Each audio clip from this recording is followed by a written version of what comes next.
Dando continuação, nós vamos falar agora sobre o ambiente secular do Novo Testamento.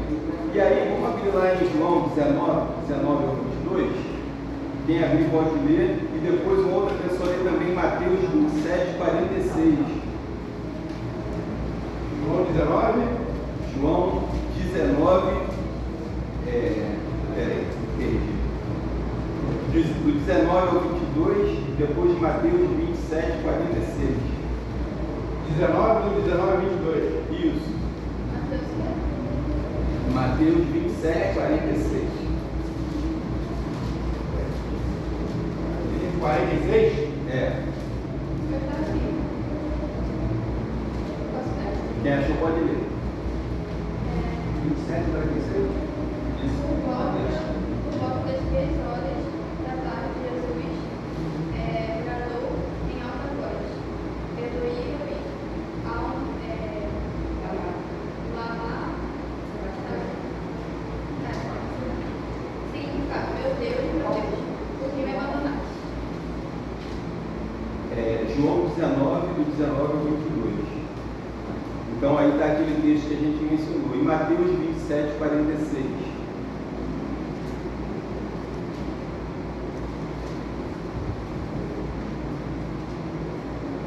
João 19? Mateus 27, 46.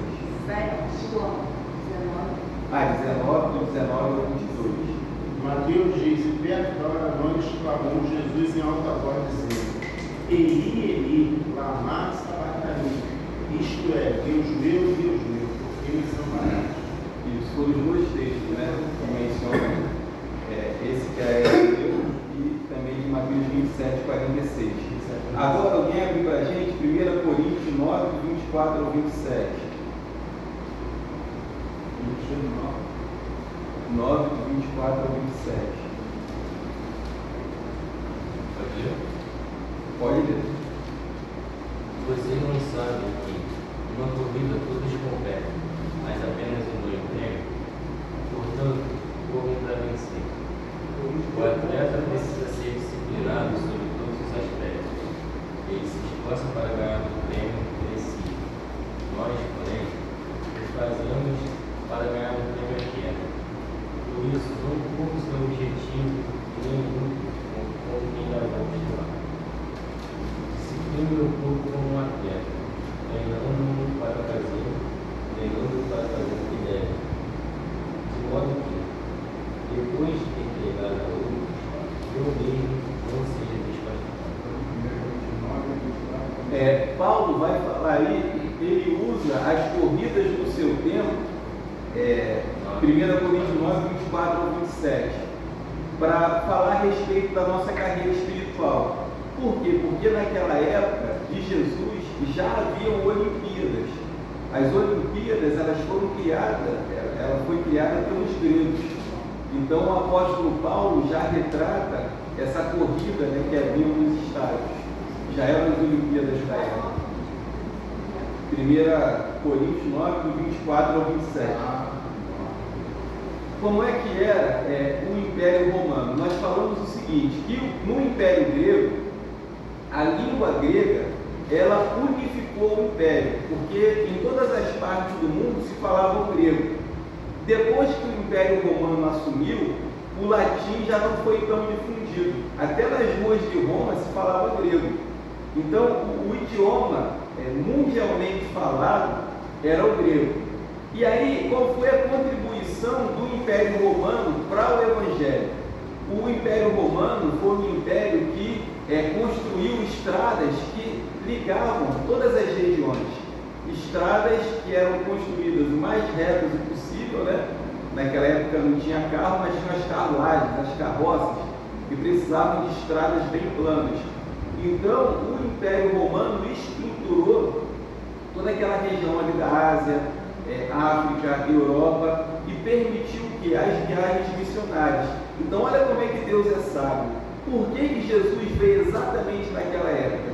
O idioma falado era praticamente só o grego, apesar de haverem outras línguas, e tinham estradas que ligavam todo o império. Então, quando a igreja nasceu, ela conseguiu evangelizar o mundo rápido. Na época não tinha internet, não tinha rádio, não tinha televisão, mas o mundo estava propício para o florescimento do Evangelho, para o crescimento do Evangelho. Por isso que Jesus veio na plenitude dos tempos. Ele não tinha que ter chegado nem 50 anos antes, nem 50 anos depois. Ele veio numa época em que era favorável à propagação do Evangelho. E também o fato de que os judeus, eles anunciavam a vinda do Messias. Durante séculos, os judeus disseram: olha, vai nascer um rei de Israel que vai trazer solução para os nossos problemas. Então já havia uma expectativa de que o Messias viesse. Só que devido às condições de guerra, de conflitos, do Império Romano dominando a região, na mente do judeu, Jesus seria um rei político. Tanto que os judeus alguma vez tentaram fazer Jesus rei à força.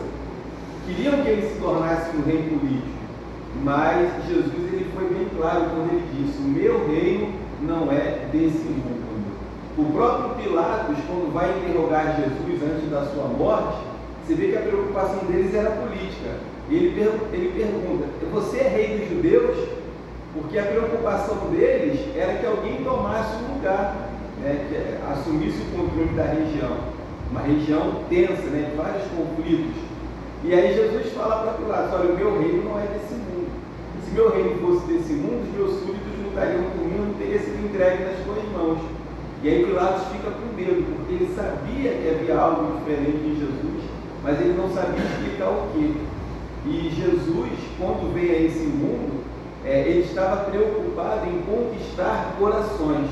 A gente vai estudar em Novo Testamento 2 o milênio. O que vai ser o milênio? O estabelecimento, aí sim, o estabelecimento do reino de Jesus nesse mundo. Mas um reino precisa de quê? De súditos.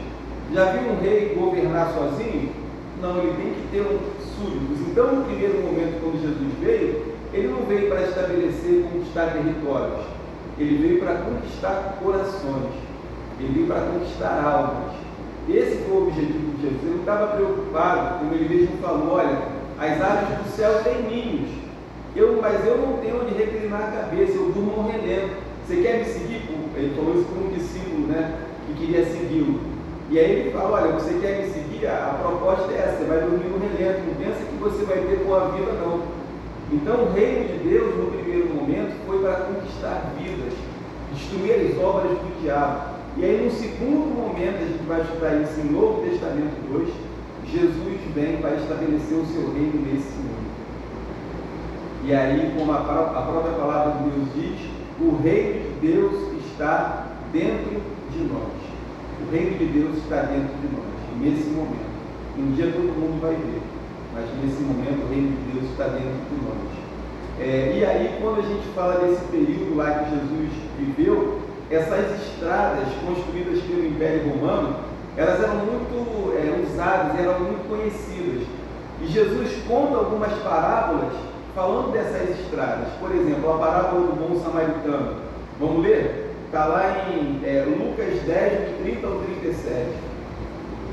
Ele vai falar sobre uma dessas estradas. A gente encontra Paulo a caminho de Damasco, onde ele encontra com Jesus numa dessas estradas. As viagens missionárias de Paulo, elas se tornaram possíveis graças a essa estrutura que o Império Romano forneceu.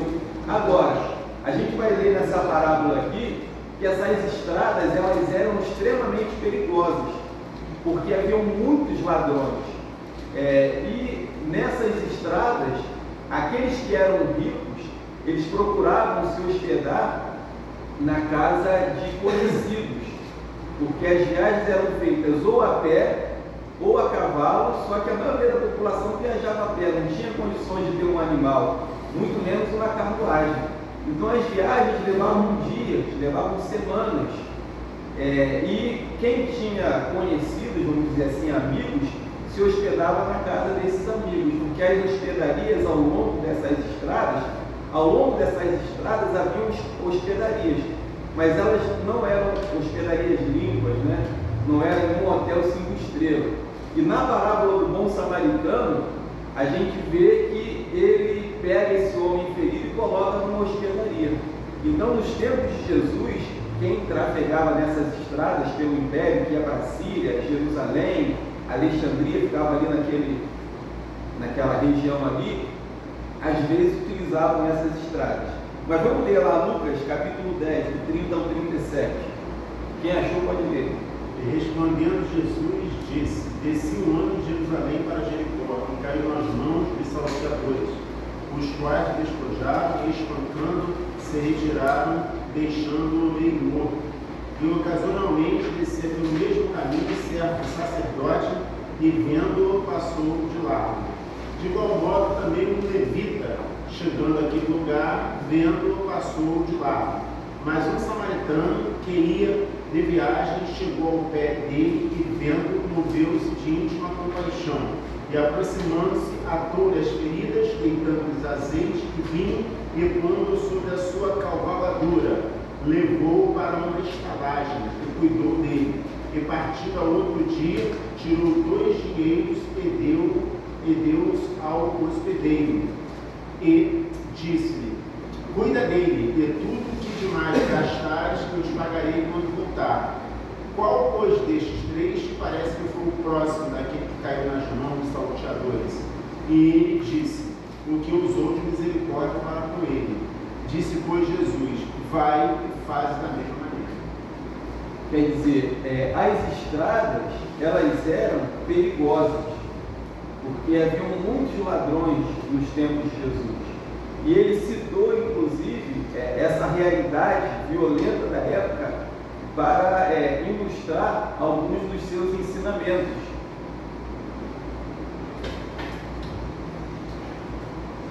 Bom dia, só vim conhecer essa chuva abençoada.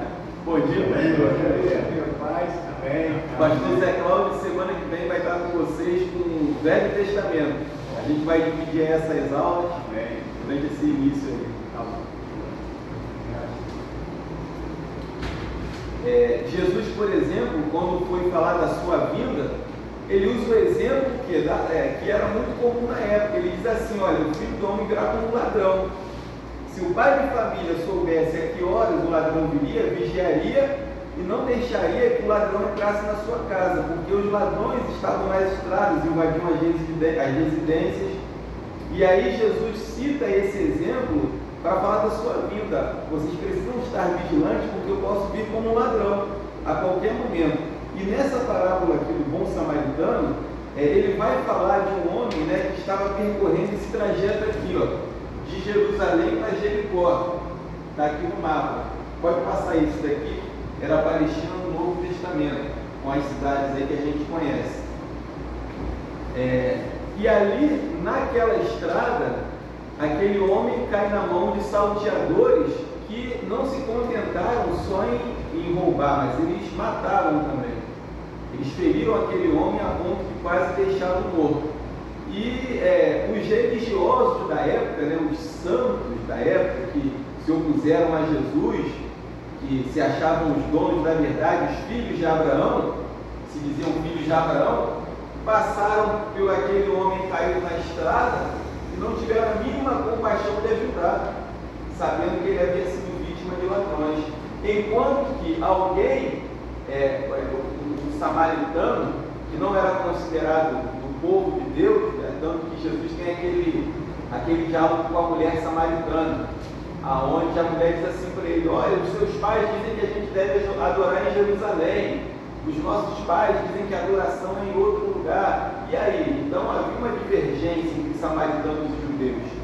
E aquele samaritano é ele que tem compaixão. E aí Jesus começa a mostrar a universalidade do seu reino. Ele não havia vindo só para os judeus, o reino dele era para todos. A gente falou na EBD, na retrasada, que estavam falando de sacerdotes antigamente que oravam em praças públicas, para que as pessoas passavam, viam, olharam, assim, achavam que eles estavam fazendo algo de coração dentro, fazendo algo de Deus. Eles paravam em posições de oração e ficavam repetindo palavras o tempo todo. E daí surgiu também a oração, a Mas o ponto que eu queria destacar, quando você está na palavra do Bolsonaro, é que a gente vê hoje em dia muitas pessoas que se denominam evangélicas, tendem a pregar o evangelho, mas quando a gente só vê por fora, a gente vê o que elas querem que a gente veja. E quando você vai ver o coração dessa pessoa, a intenção dessa pessoa, ela está igual o intuito do sacerdote. Ela vê uma pessoa que ela pode ajudar, ela vê uma situação que ela pode botar em prática aquilo que Deus pede para nós, mas ela se esconde, ela tem medo. Mas sempre quando está nos holofotes, está à vista de públicos, ela se porta e se dirige como uma pessoa, um filho de Deus, uma pessoa mensageira de Deus. E isso é bom até, a gente pode ver, mas isso é bom até para a gente também vigiar o nosso comportamento em diversos lugares. Já viu o pastor Fares falando que tem muitas pessoas que têm medo de usar o nome de Deus. Nós somos filhos de Deus e nós não temos que ter medo ou receio de usar o nome de Deus, pregar o nome de Deus. Mas tem muita gente que pensa que é só ir para a igreja e só falar que eu sou cristão e fazer uma oração, parar lá numa oração quando as pessoas vêm orando.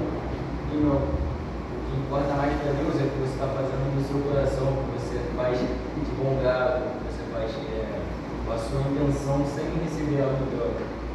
E essa foi uma das coisas que me chamou a atenção até com a palavra do Senhor.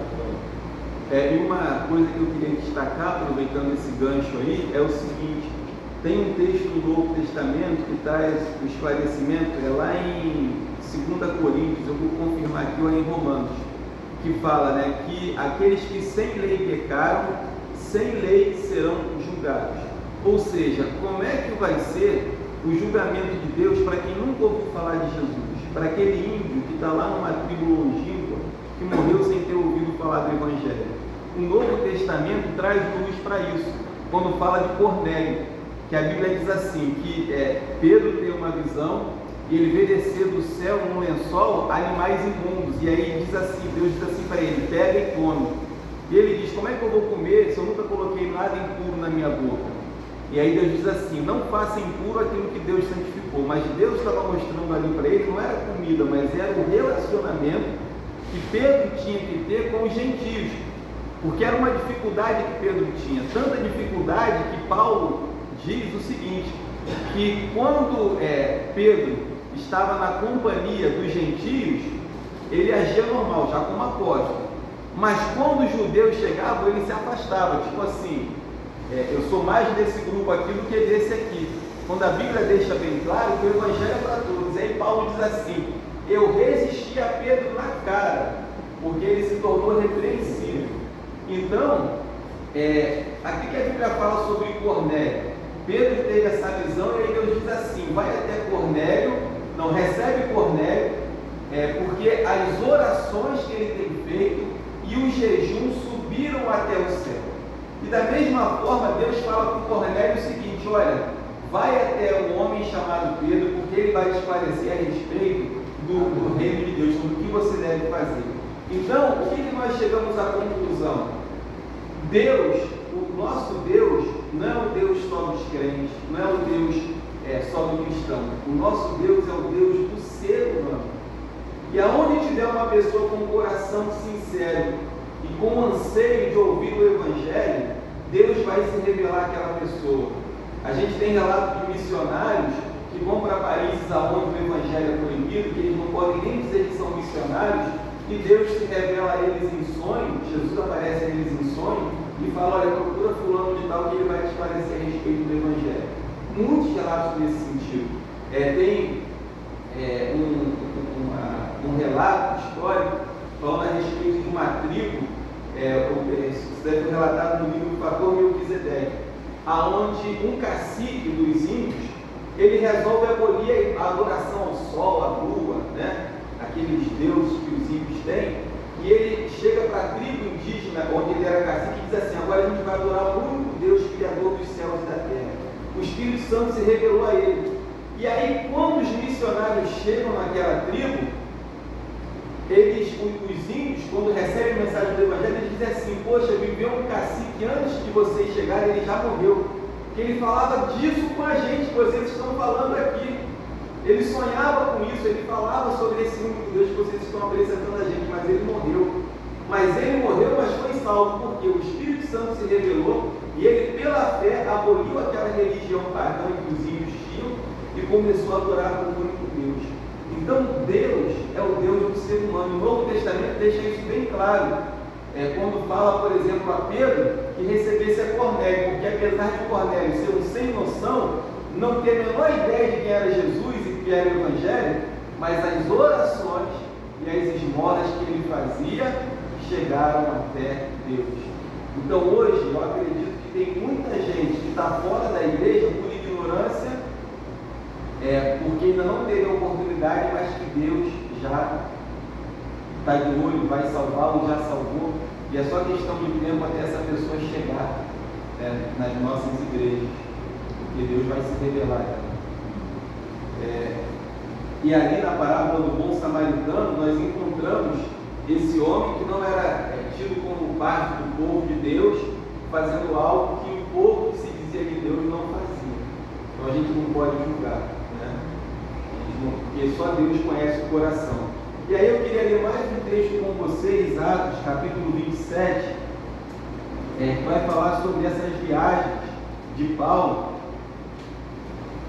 Atos, capítulo 27,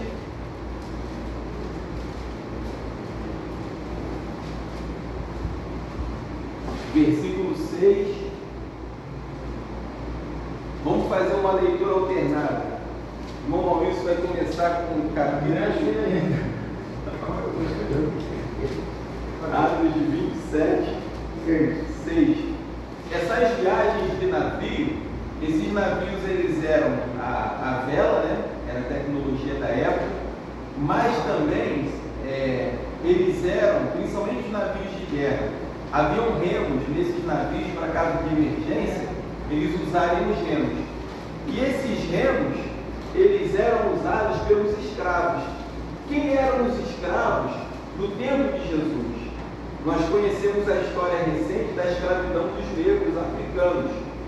Mas nos tempos de Jesus, quem eram os escravos? O Velho Testamento fala inclusive sobre isso, daquela mulher sunamita que queriam levar os filhos dela porque o marido tinha morrido. A mulher que Elias fala que para que ela enchesse as vasilhas de azeite. Oi? Isso. E aí ela fala assim para o profeta: olha, vieram os credores aqui do meu marido querendo levar os meus filhos, porque eu não tenho como pagar a dívida. Então, naquela época, quem é que era escravo? Os prisioneiros de guerra. Quem tinha dívida, os endividados, eram vendidos como escravos também. E outras pessoas da sociedade. Nos tempos de Jesus, haviam muitos escravos. Não chegava ao mesmo número de homens livres, mas haviam muitos escravos. E na carta de Paulo, numa das cartas de Paulo, Filemon, ele trata dessa questão da escravidão. Então a escravidão era algo muito presente nos tempos de Jesus. E esses escravos eram os gladiadores também, que lutavam nas arenas, né, para interter a população da época, os imperadores. Esses escravos eles se matavam nessas arenas. E esses escravos também eram usados nesses navios para poder remar. Era a tecnologia que tinha na época. Então, Atos capítulo 27, verso 6, lê para a gente o primeiro versículo, depois a irmã Mônica vai continuar no 14. Agora até o 14? Você vai ler o 6, só o 6. Tá.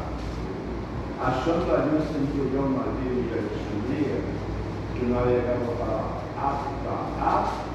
Atalha, navegava para Atalha, nos fez embarcar nele. 14.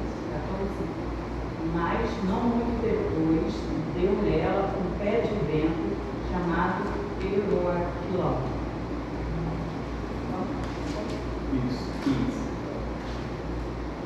O navio foi arrastado com violência, e sem poder resistir ao vento, cessamos a manobra e nos fomos deixando levar.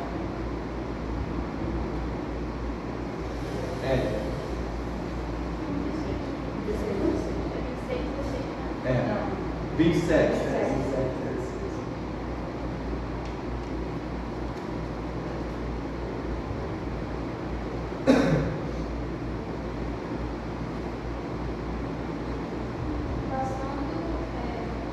Ao sul, uma pequena ilha chamada Malta foi com dificuldade conseguimos recolher barco salvamentos. E levado este para cima, usaram de todos os meios, cingindo o navio, e temendo darem a costa na Síria. Amainadas as velas, assim foram a todos.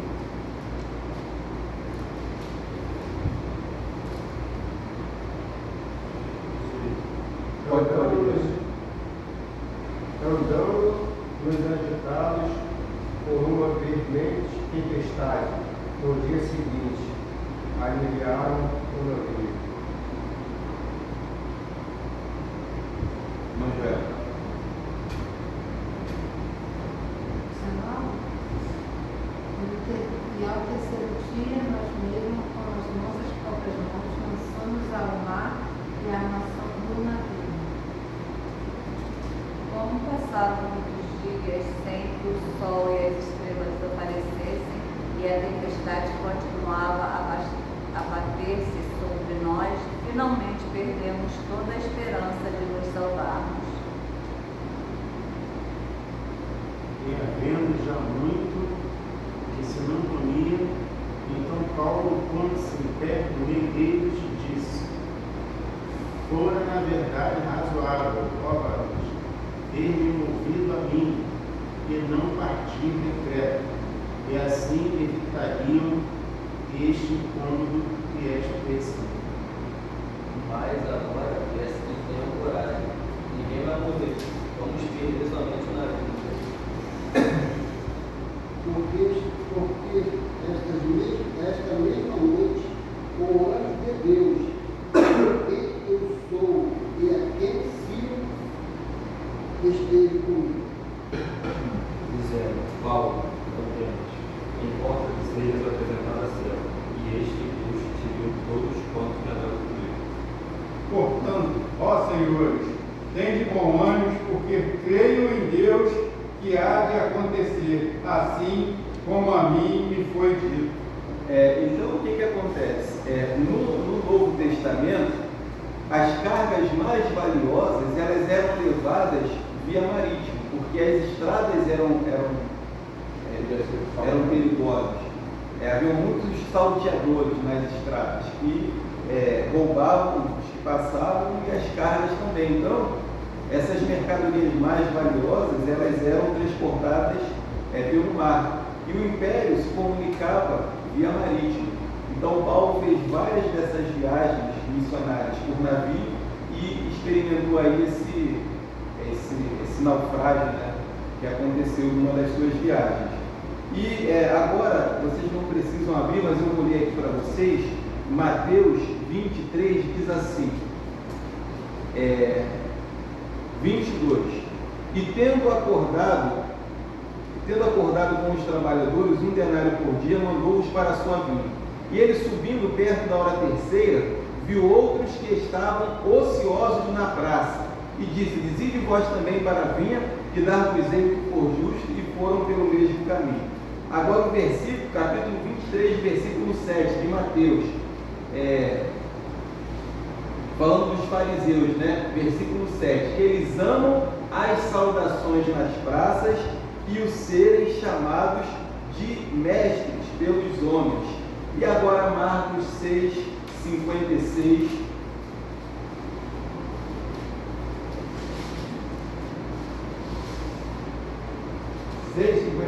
Diz assim: e onde quer que ele entrava, falando de Jesus, em aldeias ou cidades ou os campos, eles colocavam os enfermos nas ruas e pediram-lhe que eles pudessem tocar somente na orla da sua roupa, e todos quantos o tocavam foram curados. Então, por onde Jesus andava? Jesus muitas vezes foi visto em Jerusalém, mas ele também ia nas aldeias, nas cidades e nos campos. E como é que eram as cidades, né? Como é que era Jerusalém naquela época? A cidade de Jerusalém era protegida por uma muralha, e essas cidades elas tinham uma praça aonde as pessoas ficavam ali para conversar, para vender seus produtos. Os fariseus aproveitavam o movimento da praça para fazerem aquelas orações, né, e serem vistos, ó Deus, e faziam questão de serem vistos pelos homens. E essas praças, elas foram palco de muitos dos ensinamentos de Jesus. Então, a vida social daquelas cidades, elas passavam também pelas praças. E nessas praças, as pessoas tinham a oportunidade também de trabalho, porque aqui fala que um homem tinha uma vinha e aí ele precisa de mais trabalhadores, e lá pelo meio-dia ele vai e encontra o pessoal desocupado na praça, né? Praça também era um lugar de gente desocupada, às vezes estava procurando algo para fazer, e aí aquele homem dono da vinha fala, olha, vem trabalhar na minha vinha, e remunera aqueles trabalhadores que estavam ali. Então, Jesus, ele, nas suas viagens, ele estava no campo, nas aldeias e nas praças também, na cidade. Quando na cidade, ele tinha às vezes a casa de alguém para ficar, mas nas aldeias e nos campos, nos lugares mais distantes, Jesus muitas vezes dormiu ao relento. E nessas cidades, algumas cidades do antigo Império Romano, elas eram muito bem desenvolvidas. Antioquia, por exemplo, foi encontrado em escavações colunas de mármores nessas estradas, né, que eram feitas com iluminação própria. Haviam banhos públicos, onde os gregos foram que inventaram o chuveiro. E por uma pequena quantia as pessoas podiam usar esses banhos públicos para poder se refrescar. Então, naquela região desértica, né, quente, esses banheiros públicos eles eram muito utilizados. E foram encontrados cidades muito bem estruturadas daquele tempo do Império Romano, com esgoto subterrâneo. Algumas casas mais afastadas tinham encanamento, tinham água encanada. Não era todo mundo que tinha esse privilégio. A maioria das casas, nos tempos de Jesus, elas eram mais ou menos, vamos colocar, uma casa desse tamanho aqui. Aí tinha a parte mais alta, onde as famílias ficavam, e tinha a parte mais baixa. E tinha uma coisa muito comum também nos tempos de Jesus, era o terraço. O terraço, inclusive no Novo Testamento é mencionado, era usado para secar frutas, que era uma sociedade agrária, né? Para que as famílias pudessem dormir no verão, e também como lugar de oração. Só que no Velho Testamento tem uma ordem de Deus de que todas as casas que fossem construídas com esses telhados, com esses terraços em cima, elas tinham que ter parapeito, porque se alguém subisse, caísse e morresse, a responsabilidade era do dono da casa, que não tinha providenciado a segurança. Então as casas da Palestina dos tempos de Jesus, elas eram assim, era um cômodo só, com um piso mais alto e um piso mais baixo. Como tinha muito ladrão, geralmente os animais que a família criava para o seu sustento ficavam nessa parte mais baixa da casa. E na parte mais alta, as coisas eram guardadas em baús. Tanto que Jesus ele fala assim, numa das suas parábolas a respeito do reino de Deus, que o reino de Deus é semelhante a um escriba que tira do seu baú coisas velhas e novas. O que Jesus está dizendo ali nessa parábola? É que o reino de Deus é feito de coisas novas. A gente não experimenta coisas novas na presença de Deus? Sempre. Deus não está sempre trazendo algo novo, às vezes uma palavra nova, uma visão nova, mas a gente não pode se esquecer também do antigo, do velho, que Deus já deu, que Deus já revelou, que são importantes. É quando o Espírito Santo nos ajuda a lembrar de tudo aquilo que nós temos aprendido. Então a nossa vida no reino de Deus é revivendo coisas velhas e preciosas que não podem cair no esquecimento, sendo acrescentado de coisas novas também da parte de Deus. Então Jesus usa o baú que as famílias guardavam suas roupas, né, seus utensílios, para falar isso, que o reino de Deus é comparado a um escriba que tira do seu baú coisas velhas, escriba instruído na lei, que tira do seu baú coisas velhas e novas. A casa eram feitas dessa forma. As famílias mais abastadas tinham água encanada, tinham aquecimento, mas a maioria da população vivia mesmo aí nessas casas mais simples. Alguém quer falar alguma coisa até aqui? Não? Quando você falou da casa, lembrei acho que foi uma passagem em Paulo, ele estava pegando a palavra, tinha um jovem, estava no arco da casa, caiu e morreu. Aí depois foi ressuscitado. Ah, sim, Eutico, né? Porque haviam também apartamentos com vários níveis. E esse jovem, principalmente nas muralhas, né, onde se construíam também casas. Então esse jovem estava ouvindo o discurso de Paulo lá pela meia-noite. Paulo se estendeu com o culto, né? O culto virou uma vigília, e o jovem estava na janela para pegar uma fresquinha, ouvindo o discurso de Paulo, só que lá pela meia-noite ele adormeceu e ele cai dessa janela de uma altura considerável. A Bíblia diz que ele morre, mas que Paulo ressuscita. Então a configuração das moradias deu observar. Daquela época também havia um apartamento. Apartamento não é algo só que existe hoje. Naquela época também havia um apartamento com vários andares, né? E como é que era a alimentação? Essa parte aqui é uma parte interessante dos tempos de Jesus. Os romanos tinham 4 refeições por dia.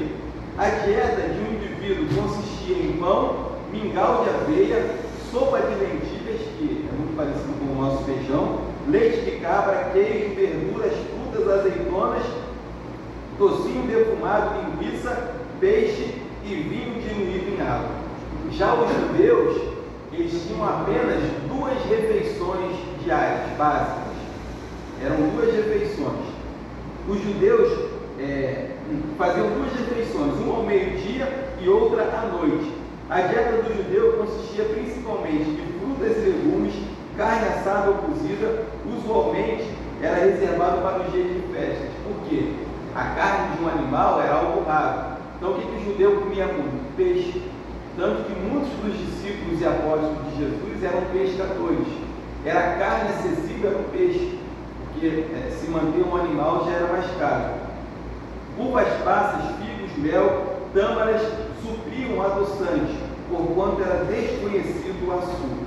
E aí, como é que era a refeição do judeu? É importante a gente entender isso, porque o judeu, ele tinha a refeição do meio-dia e ele tinha a refeição da noite. A principal refeição do judeu não era o almoço, que a gente chama hoje de almoço. A principal refeição do judeu era a ceia, que era no final do dia. E a ceia, ela tinha uma característica especial, que a gente vai ver aqui alguns textos bíblicos. E aí, a gente vai ler aqui João capítulo 13, do verso 21 ao 25. Gabriel, pode ler isso para a gente, por favor? João 13, do 21 ao 25.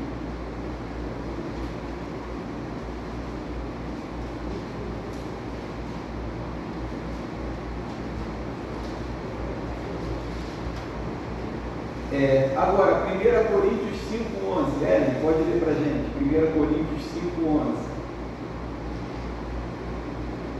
Aldemir, Apocalipse 13, 20. Apocalipse 3, 20, aliás. 3? 3, 20. Isso. João 13, do 21 ao 25. E Lucas, pode ler Atos 2, 42.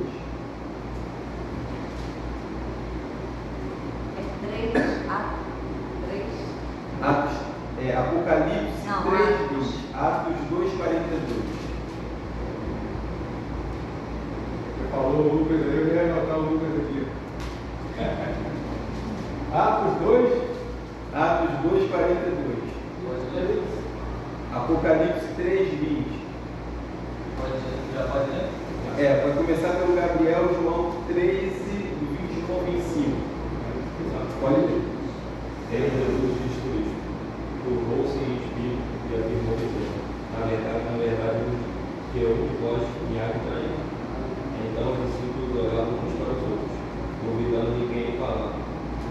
com seus discípulos, aquele a quem Jesus amava. Estava reclinado no seio de Jesus. Então Simão Pedro fez sinal a este, para que perguntasse quem era aquele de quem ele falava. Inclinando-se ele sobre o peito de Jesus, disse-lhe: Senhor, quem é? Olha só, gente, hoje quando a gente fala de refeição, de ceia, geralmente a gente usa uma mesa nessa altura aqui e uma cadeira, né? Mas como é que era a ceia, como é que eram as refeições nos tempos de Jesus? As mesas, elas tinham mais ou menos a altura de uma cadeira dessa. E as pessoas sentavam-se, quase que se deitavam em almofadas no chão. Era um divã, conhecido como divã, hoje usado na psicologia, né? O divã. A ceia, que era aquela refeição mais demorada, depois de um dia de trabalho, né? O judeu, ele trabalhava o dia inteiro e ele chegava em casa e ele tinha aquele momento de relaxar, que era o momento da refeição, o momento onde ele se sentava nas almofadas no chão, quase que deitado, e ele ficava lá naquela mesa baixinha, né? Comendo ali, e naquele momento de comunhão com a família. Quando a gente lê esse texto aqui, falando a respeito da ceia de Jesus com os discípulos, eles estavam nessa configuração. Tanto que, quando Jesus fala que um deles há de traí-lo, João, ele reclina a cabeça dele sobre o peito de Jesus. Então João estava quase que deitado. E ele, por ser aquele garotão mais novo dos apóstolos, né, aquele filhão, ele era talvez um adolescente na época. Ele reclina a sua cabeça sobre os peitos de Jesus, quase que ele deita no colo de Jesus, e ele pergunta: Senhor, quem vai te trair? E Pedro é que dá o sinal para ele, né? Pedro acena para João: olha, você que está próximo aí, fala com ele. Então, esse deitar a cabeça no peito de Jesus não era possível se ele tivesse sentado assim. Mas o judeu, ele não fazia a sua refeição como nós fazemos hoje. Era diferente. E uma coisa importante que a gente precisa entender em relação à refeição que o judeu fazia. A refeição era um momento de comunhão. Não era um momento só de se alimentar, era um momento de conversar, de estar ali junto com a família, com os amigos. E essa questão da comunhão, ela é muito marcante no Novo Testamento. A gente vai entender depois o texto de Apocalipse. Então vamos lá, 1 Coríntios 5:11.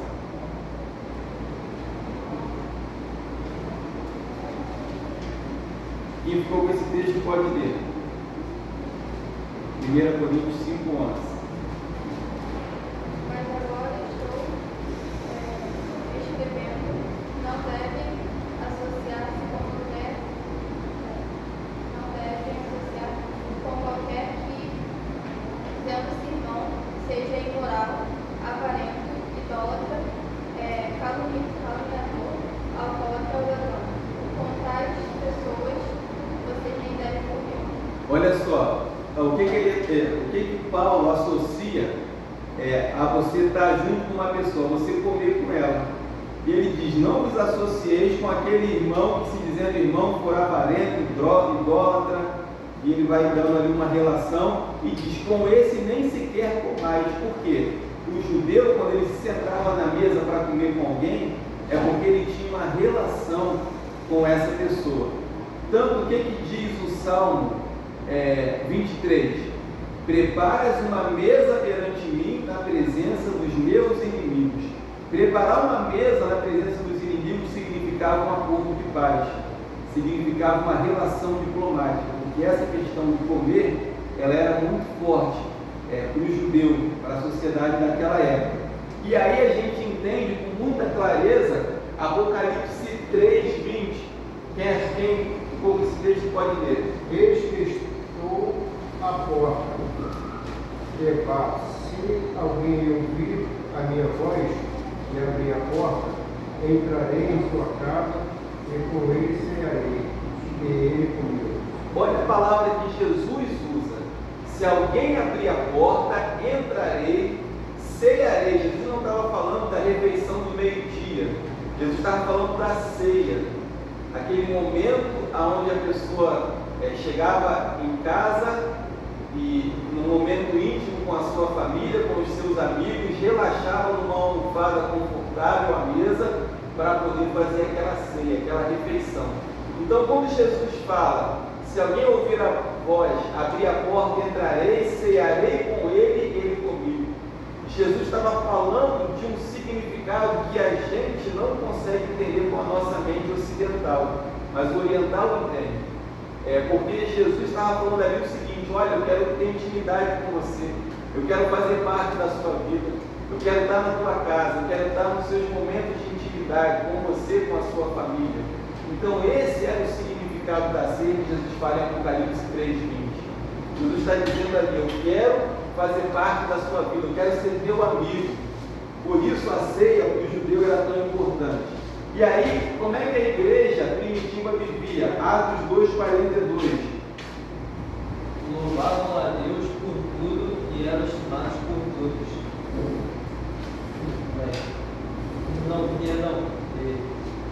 E todos continuavam firmes, seguindo o ensinamento dos apóstolos e vivendo em amor cristão, partindo conjunto e fazendo orações. Isso aí, partindo pão juntos. Olha como é que o partir do pão, a refeição, era algo marcante na igreja primitiva. Por quê?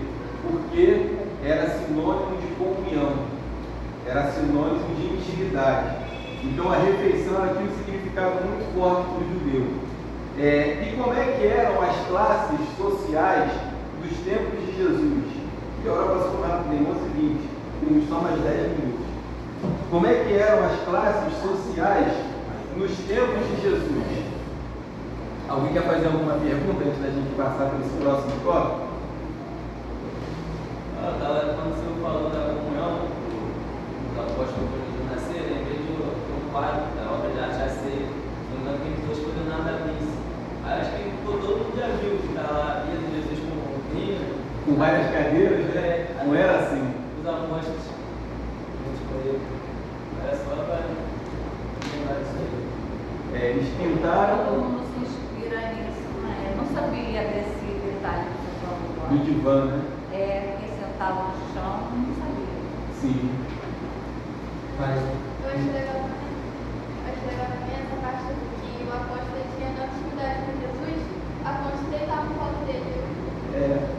Até a configuração que a mesa existia favorecia isso, né? Que eles ficavam no chão quase que deitados na hora da refeição. Ficavam bem relaxados mesmo.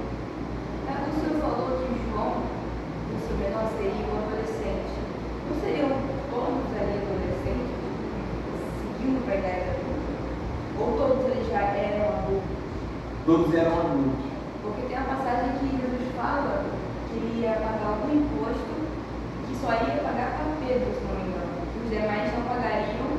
E essa lei era porque ele não tinha idade para pagar os impostos. Bom, tem uma passagem assim de porque ele pesca um peixe, né? E naquele peixe vem um denário e ele fala: paga por mim e por você. Isso, e não os demais, porque os demais não tinham idade para pagar. Então não era considerado adulto. Ou então porque talvez os demais já tivessem pago. Aí não fala que já pagou, né?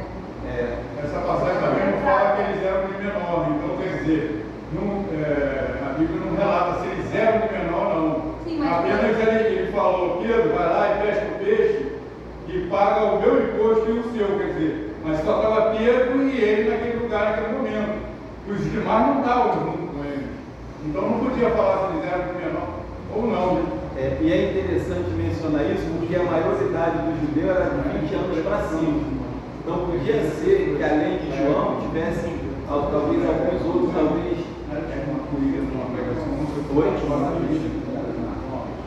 Timóteo? Mas aí já não era dos apóstolos de Jesus. Já era Paulo. Eu lembrei também quando falou da idade, que se não me engano, Lucas, ele era mestre da lei. Lucas era médico, né? Isso. Mateus era cobrador de impostos, então já deveria ser alguém mais velho. Ele era um pescador, né? Ele já era casado, mais velho. Então seria esses três mais velhos, né? Lucas ele não foi discípulo de Cristo, não. Lucas ele viveu na época de Paulo. Lucas Mateus.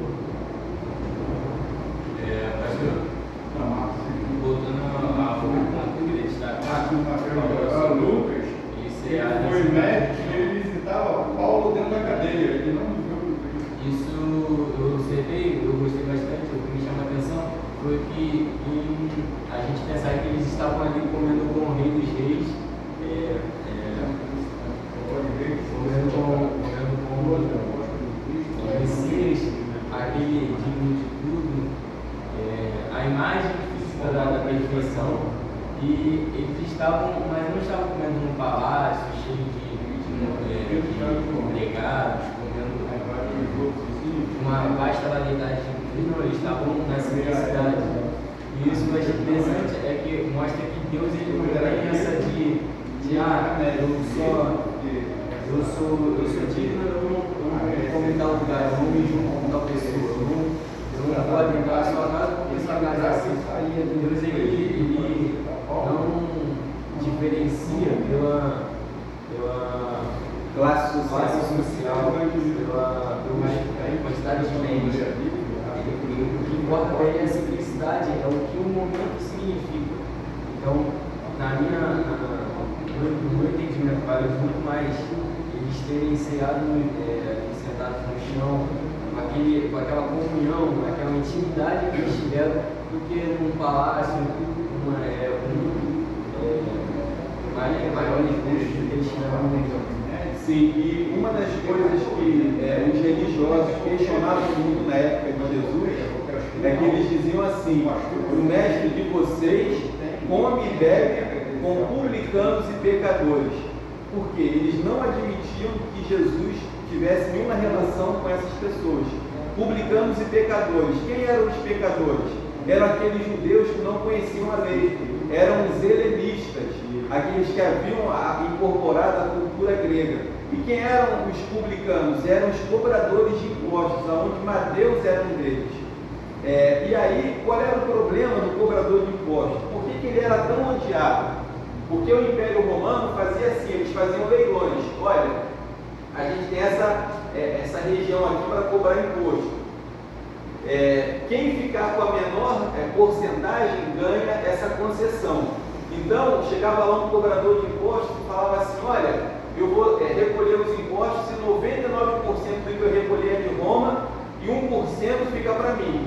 Aí chegava outro e dizia: não, eu vou dar 99,5% para Roma, vou ficar só com 0,5%. Esse ganhava. Só que o que esses cobradores faziam? Eles eram ladrões. Então, eles às vezes isentavam os mais ricos dos impostos, que eram pessoas poderosas, e eles exploravam o pobre. E eles retinham com eles cobravam às vezes além do que era para ser cobrado. E é por isso que quando Zaqueu se converte, que ele tem entendimento dos roubos que ele havia feito, ele diz assim: olha, metade do que eu tenho eu dou aos pobres. E se em alguma coisa eu tenho roubado alguém, restituirei 4 vezes mais. Então os cobradores de impostos, eles eram tidos como traidores do povo judeu, porque eles estavam associados diretamente a Roma e eles eram ladrões, eles roubavam realmente o povo para poder se manter. E como é que era essa classe social? A classe social dos tempos de Jesus, as classes sociais, eram compostas de rabinos, sacerdotes, principais que formavam a classe mais alta, fazendeiros, artesãos, pequenos comerciantes, que compunham grande parte da população, e havia também um bom número de pescadores, e eram também os publicanos que nós mencionamos aqui, e os escravos, chamados quissais, que eram aqueles indivíduos prisioneiros de guerra, endividados, que faziam parte ali da população. Oi? Esses prisioneiros, alguns sim, alguns se revoltavam contra Roma, e como é que era a família dos tempos de Jesus? Então vocês podem notar que, assim, nas classes sociais, os religiosos ocupavam um pouco.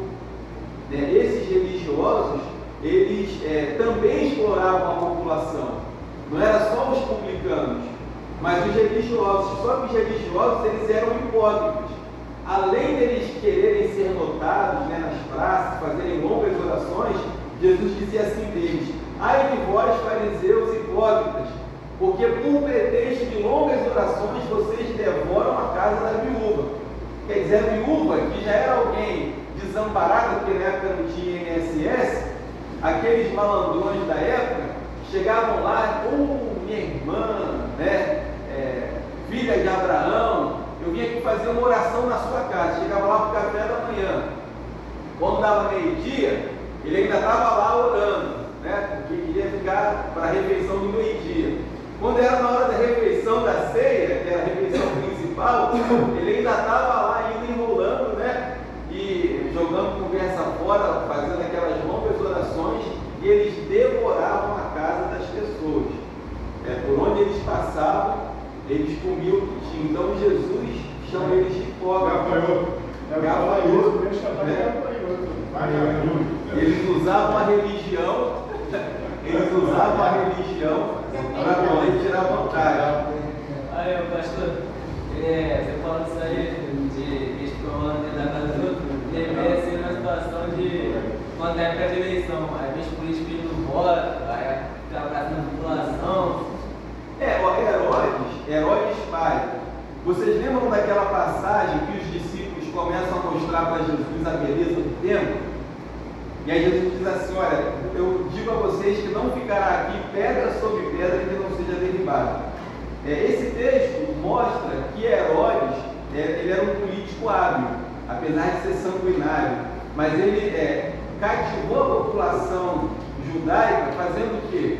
Embelezando o templo, não porque ele fosse devoto da religião, mas porque ele queria cativar os seus súditos. E o templo era um lugar de comércio, tanto que Jesus pega o chicote, vira aquelas mesas que eram usadas para comércio, porque ele diz assim: olha, vocês têm feito da casa do meu pai um covil de ladrões e salteadores.